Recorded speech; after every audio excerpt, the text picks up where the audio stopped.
Everyone, welcome in local learn classes. आज हम पढ़ने वाले हैं क्लास 9 का फिजिक्स का चैप्टर 8 जिसका नाम है मोशन। और आज का हमारा टॉपिक है deriving the second equation of motion graphically. Okay, इसका जो इससे पहले का जो प्रीवियस वीडियो था हमने उसके अंदर मोशन की जो फर्स्ट इक्वेशन थी उसको हमने ग्राफिकली क्या किया था, डिराइव किया था। लेकिन इस टॉपिक के अंदर हम क्या करेंगे, जो मोशन की जो थर्ड इक्वेशन है उसको क्या करेंगे, ग्राफिकली क्या करेंगे, डिराइव करेंगे। ओके, तो अब हम देखते हैं सबसे पहले जो मोशन की जो सेकंड इक्वेशन जो होती है वो क्या होती है।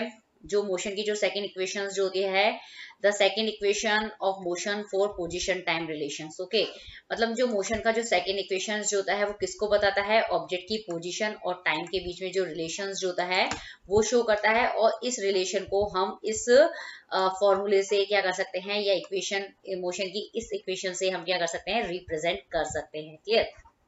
तो आपको एग्जाम के अंदर पूछा जा सकता है कि जो मोशन की जो सेकंड इक्वेशन जो होती है वो किसके बीच में रिलेशन बताती है, पोजीशन और टाइम के बीच में रिलेशन बताती है। और वो रिलेशनशिप क्या है, पोजीशन और टाइम के बीच में रिलेशनशिप क्या है, तो S equal to U T plus half A T square. यहाँ पे एस जो है वो ऑब्जेक्ट का क्या है, मतलब यहाँ पे एस जो है वो डिस्टेंस को बता रहा है, लेकिन डिस्टेंस का मतलब क्या होता है, ऑब्जेक्ट की पोजीशन से रिलेटेड होता है। ओके, यू जो है उसकी इनिशियल वेलोसिटी होती है, टी जो है वो टाइम है, और ए जो है एसिलरेशन जो होता है। एसिलरेशन क्या होता है, जब वेलोसिटी के अंदर जब चेंजेस आते हैं ना, तो उस कंडीशन के अंदर क्या होता है, एसिलरेशन जो होता है वो डेवलप होता है। क्लियर? हमें मोशन की जो सेकेंड इक्वेशन है उसको वेलोसिटी टाइम ग्राफ से क्या करना है, प्रूव करना है। तो सबसे पहले हम ऑब्जेक्ट की वेलोसिटी और टाइम के बीच में क्या बना देते हैं, ग्राफ बना देते हैं। इस ग्राफ में आप देखेंगे कि जब ऑब्जेक्ट ए पॉइंट पे है तो उसकी जो इनिशियल वेलोसिटी है वो कितनी है, यू है। ओके, फिर ये ऑब्जेक्ट जैसे जैसे टाइम आगे बढ़ता जा रहा है, ये ऑब्जेक्ट जो है वो कहाँ पे पहुंच जाता है, किस पोजीशन पे पहुंच जाता है, बी पोजीशन पे पहुंच जाता है। और इस कंडीशन के अंदर इसकी जो फाइनल वेलोसिटी जो है वो कितनी हो जाती है, वी हो जाती है।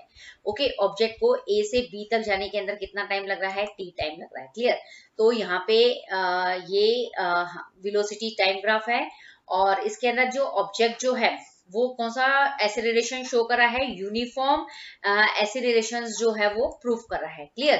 तो यूनिफॉर्म जब भी कोई ऑब्जेक्ट यूनिफॉर्म एसिलरेशन शो करता है तो उस कंडीशन के अंदर जो ग्राफ जो होता है वो स्ट्रेट लाइन बनता है। ओके, तो इस कंडीशन के अंदर क्या होता है कि आपको मतलब इस कंडीशन के अंदर आपको क्या करना पड़ेगा, मतलब जो मोशन की जो सेकंड इक्वेशंस जो है उसको क्या करना है, डिराइव करना है। डिराइव करने के लिए आपको क्या करना पड़ता है, कुछ कंस्ट्रक्शन वर्क करना पड़ेगा।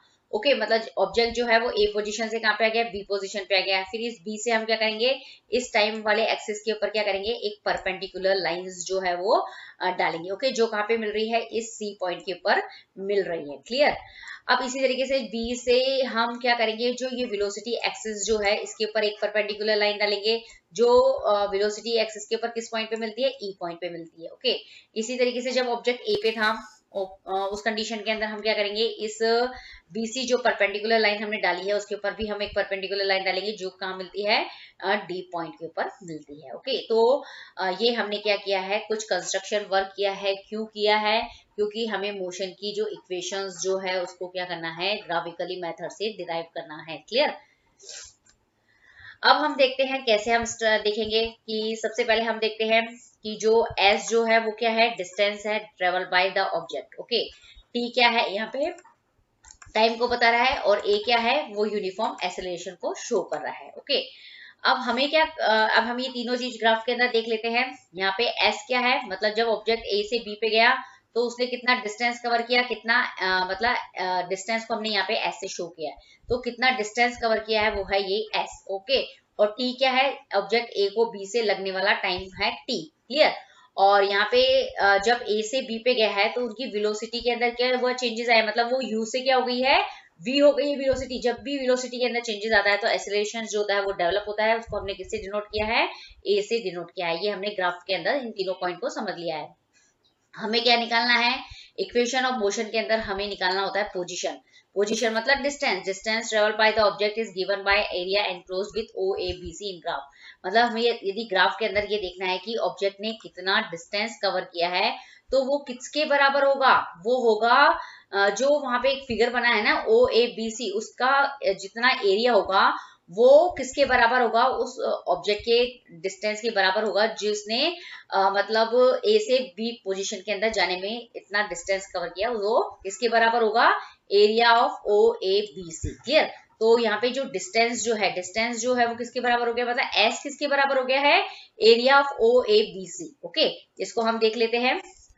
अब हम मैंने बोला है कि जो ए मतलब ऑब्जेक्ट जो है वो ए से बी पे गया है, कितना डिस्टेंस कवर किया है उसने, एस डिस्टेंस जो है वो कवर किया है। क्लियर। अब मैं बोल रही हूँ कि ऑब्जेक्ट ए से बी पे गया है तो उसने कितना डिस्टेंस कवर किया है, एस मतलब ये जो लाइन जो आपको दिख रही है ना, ये स्ट्रेट लाइन, इतना डिस्टेंस जो है उसने क्या किया है, कवर किया है। क्लियर।